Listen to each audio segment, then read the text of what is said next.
नमस्कार दोस्तों, आपके मेरे YouTube channel Hindi moral and Buddha story में स्वागत है। आज हम आपके लिए दो ऐसी बहुओं की कहानी लेकर आए हैं जिनकी नई शादी हुई है और जिनके मन में न जाने कितनी बातें, उनके कुछ सपने हैं। क्या वो दोस्त बनेगी एक दूसरे की, यही जानने के लिए आइए हम कहानी की शुरुआत करते हैं। प्लीज़ अगर आपको मेरे द्वारा लाई गई कहानी पसंद आए तो मेरे चैनल को सब्सक्राइब कीजिएगा और बेल आइकॉन जरूर प्रेस करें जिससे मेरी स्टोरी का नोटिफिकेशन आपको मिल सके। आइए शुरू करते हैं आज की कहानी। तालाब किनारे दो बहुओं का घर। गांव के एक छोर पर, जहां हरे भरे पेड़ तालाब की सतह पर अपनी छाया बिखेरते थे, वहीं दो पक्के घर एक दूसरे से सटे खड़े थे। दोनों घरों के बीच में बस एक कच्ची सी पगडंडी थी जो सीधे तालाब की ओर जाती थी। गांव के लोग उन्हें तालाब किनारे वाले घर कहकर बुलाते थे। इन घरों में रहती थी दो बहुएं, रमा और सीमा। रमा का घर दाएं था, सीमा का बाएं। दोनों की शादी एक ही साल में हुई थी और वे इस गांव में ससुराल आई थीं। रमा एक पढ़ी लिखी, सुलझी हुई लड़की थी जो शहर से गांव आई थी। उसने कॉलेज तक पढ़ाई की थी और उसका स्वभाव शांत व समझदारी से भरा था। सीमा गांव की ही बेटी थी, लेकिन उसे सजना संवरना, बोलना बतियाना और हर काम में आगे रहना बहुत पसंद था। उसकी हंसी गूंजती तो तालाब की मछलियां भी जैसे थम जातीं। शादी के शुरुआती दिन दोनों ने तालाब के किनारे बैठकर खूब बातें की। चूड़ियों की खनक, पायल की झनकार और हंसी की खनखनाहट से पूरा किनारा जीवंत हो उठा। लेकिन जैसे जैसे दिन बीते, दोनों की सोच और स्वभाव का फर्क भी सामने आने लगा। रमा हर काम सोच समझकर करती थी। तालाब का पानी भी लेती तो साफ बर्तन, एक झोला और संतुलन बनाए हुए जाती। सीमा उल्टी बाल्टी, खुला घड़ा और हंसी मजाक के साथ पानी भरती थी। एक दिन की बात है, तालाब पर दोनों साथ साथ पानी भरने गईं। तभी रमा ने देखा कि सीमा अपने घड़े से थोड़ा पानी गिरा रही है। सीमा, ये क्या कर रही हो? रमा ने पूछा। सीमा मुस्कराई, अरे बहन, ये तो परंपरा है। थोड़ा पानी धरती को देना होता है ताकि हमारी भरनी कभी कम न हो। रमा ने पहली बार परंपरा को इतने प्यारे ढंग से देखा। उसने भी कुछ बूंदें जमीन पर टपकाईं, मुस्कराई और बोली, शायद परंपराएं सिर्फ मानने की नहीं, समझने की भी होती हैं। इसी पल से दोनों के रिश्ते में एक नई शुरुआत हुई। तालाब के किनारे दो बहुओं के बीच एक प्यारी सी दोस्ती का घर बन गया। गर्मी की दोपहरी थी। गांव के ज्यादातर लोग अपने अपने घरों में आराम कर रहे थे, लेकिन रमा तालाब किनारे अकेली बैठी थी। उसकी नजरें पानी की सतह पर थीं, जो सूरज की किरणों से चमक रही थी। अचानक पीछे से सीमा आई और बोली, आज अकेले क्यों बैठी हो बहन? मैं तो सोच रही थी हम साथ मिलकर आम का पन्ना बनाएंगे। रमा हल्के से मुस्कराई, कुछ सोच रही थी। ये तालाब ना, मुझे बहुत कुछ कहता सा लगता है।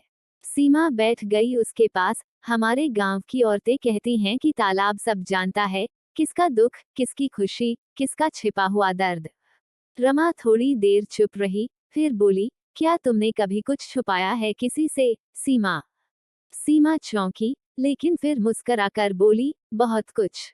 बहू बनने के बाद तो हर दिन कुछ न कुछ छुपाना पड़ता है, अपने मन की बात, अपने सपने, अपनी थकान तक। तुमने? रमा की आंखें भर आईं। उसने धीमे से कहा, मैं शहर में पढ़ना चाहती थी, नौकरी करना चाहती थी, लेकिन शादी जल्दी हो गई। अब सब पीछे छूट गया। सीमा ने उसका हाथ थाम लिया। तुम्हारा सपना अभी भी तुम्हारा है, रमा। तालाब के पानी जैसा, चाहे सतह कितनी भी स्थिर हो, नीचे तो हलचल रहती ही है ना। उसी पल दोनों ने तय किया, चाहे ससुराल का जीवन कितना भी व्यस्त हो, वे हर शाम तालाब किनारे मिलेंगी, अपने दिल की बात करेंगी और अपने छोटे छोटे सपनों को जिंदा रखेंगी।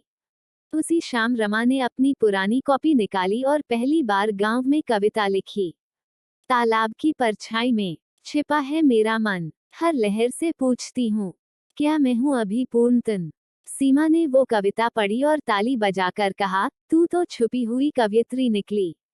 धीरे धीरे दोनों बहुओं का तालाब किनारा एक छोटा सा संसार बन गया, सपनों, बातों और हंसी की दुनिया। गांव छोटा था, लेकिन जुबानें लंबी। जैसे ही कुछ अलग होने लगता, लोगों की आंखें और कान दोनों सतर्क हो जाते। अब रमा और सीमा की तालाब किनारे बैठकी, उनकी हंसी, उनकी बातचीत, ये सब गांव की औरतों की नजरों में आ गया था। एक दिन सुबह रमा सासू माँ के साथ रसोई में काम कर रही थी, तभी पड़ोस की एक चाची आई और हंसकर बोली, बहुएं तो बड़ी होशियार हैं आजकल। घर के काम कम, तालाब किनारे गप्पे ज्यादा। सासू माँ ने बस मुस्कराकर बात टाल दी, लेकिन रमा को भीतर कुछ चुभा। उधर सीमा की सास ने तो सीधा कह दिया, बहू, ज्यादा आजादी ठीक नहीं होती। गांव की औरतें बातें बना रही हैं। सीमा को गुस्सा तो बहुत आया, पर उसने चुपचाप काम करना ही बेहतर समझा। शाम को जब दोनों बहुएं तालाब पर मिलने आईं, तो एक अजीब सी चुप्पी दोनों के बीच थी। क्या हुआ सीमा? रमा ने पूछा। सीमा ने लंबी सांस ली।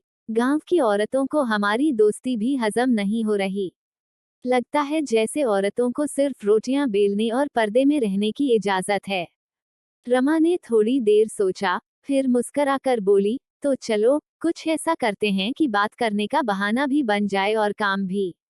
मतलब ये कि हम तालाब किनारे हर शाम कुछ रचनात्मक काम करें, जैसे सिलाई, कढ़ाई, या तुम्हारी वो अद्भुत अचार रेसिपी। और हाँ, मैं बच्चों को पढ़ाना शुरू कर सकती हूँ। सीमा की आंखें चमक उठी। और मैं गांव की लड़कियों को मेहंदी लगाना और सजना संवरना सिखा सकती हूँ।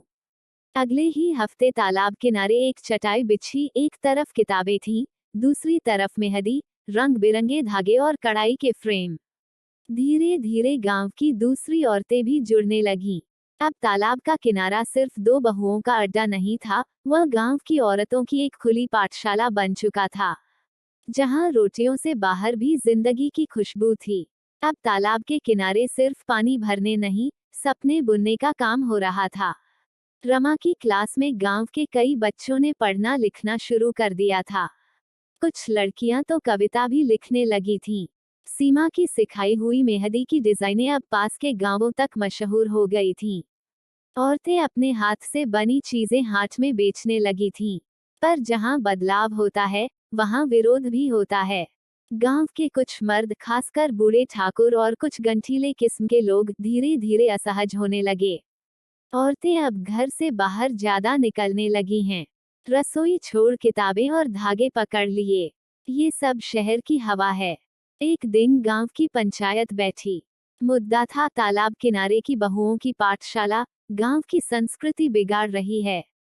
रमा और सीमा को बुलाया गया।